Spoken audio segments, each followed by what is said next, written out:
আপনি সেটাই বলেন যে আপনি কথা বলবেন না। এটা হচ্ছে আপনি আপনার তো একটা opinion থাকে যে আপনি আপনি বলবেন সেটাই না। বলেন যে কথা বলবেন না। না, আপনি সেটাই বলেন যে আপনি কথা বলবেন না। আপনি বলেন না। মানে না, আমরা ফাজলামো করছি না তো, আমরা তো ফাজলামো করে নাই। প্রশ্নের উত্তর চাইতেই তেরে এসে গণমাধ্যম কর্মীদের ধাক্কিয়ে ক্যামেরা বন্ধ করার চেষ্টা করলেন এসিল্যান্ড। এদিকে রেকর্ডে যায়, আমি কি আপনাদের আপনি ক্যামেরা হাত দিচ্ছেন কেন স্যার? ইন্টারভিউ নিতে আসছি। আপনি তো ভুল বুঝতেছেন। আপনি ক্যামেরা হাত দিচ্ছেন কেন? মনে হচ্ছে যে আপনি আপনারা যান, চলে যান। হ্যাঁ, আপনি এটা তো সরকারি আলাদা অফিস কিছু না, করছেন। আপনি যান। সাংবাদিকদের উদ্দেশ্যে উচ্চারণ করেন আপত্তিকর শব্দ। প্রশ্নের উত্তর না দিয়ে গাড়ি নিয়ে অফিস ত্যাগ করেন সাদুল্লাপুর ভূমি অফিসে কর্মরত এসিল্যান্ড জসিমউদ্দিন। সাদুল্লাপুরের হাসানপাড়া মৌজায় অর্পিত সম্পত্তি ব্যক্তি মালিকানা দেখিয়ে প্রায় ৩ কোটি টাকা উত্তোলন করেছে একটি পরিবার। এ সম্পত্তি অর্পিত কিনা এমন প্রশ্ন করতেই চড়াও হন এই কর্মকর্তা। ঢাকা রংপুর মহাসড়ক 4 লেনে উন্নীতকরণ প্রকল্পের জন্য হাসানপাড়া মৌজায় ১-১ ও ২৩৭ বিআরএস খতিয়ানের সাবেক ৭৬ ও ১১২ হাল দাগে ৬.৫ শতক জমি অধিগ্রহণ করে সরকার।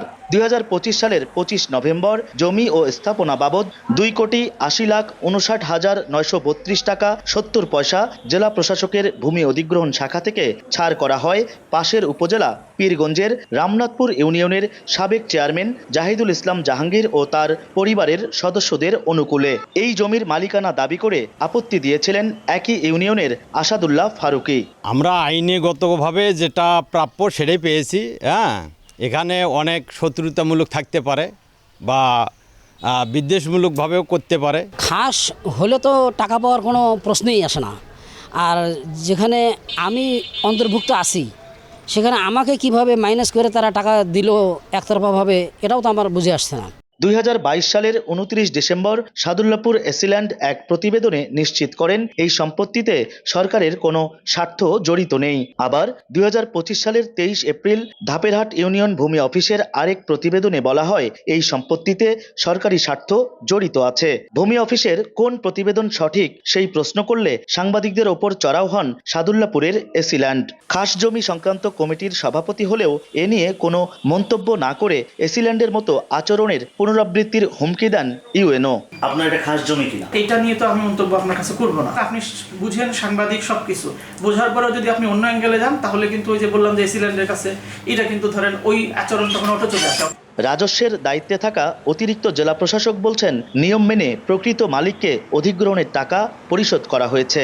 আমি এসিল্যান্ডের প্রতিবেদন দেখেছি, এসিল্যান্ড স্পষ্ট করেই বলেছে যে কোনটুকু অর্পিত কোনটুকু ব্যক্তি মালিকানা, আমরা সেটুকু দেখেই বিল দিয়েছি।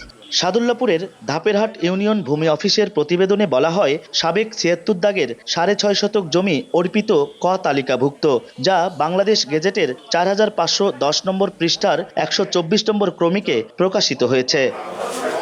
হেদায়েতুল ইসলাম বাবু, সময় সংবাদ, গাইবান্ধা। এক মিষ্টি সকাল কানে কানে কিছু গুনগুনিয়ে বলে যায় কাছে আয় ভেসে যায় হাজার ফুলের ঠিকানায় ছুঁয়ে দিয়ে ডুবে যায় সুগন্ধে সেই সীমানা। তিব্বত লাক্সারি সো, বাংলাদেশের রূপ।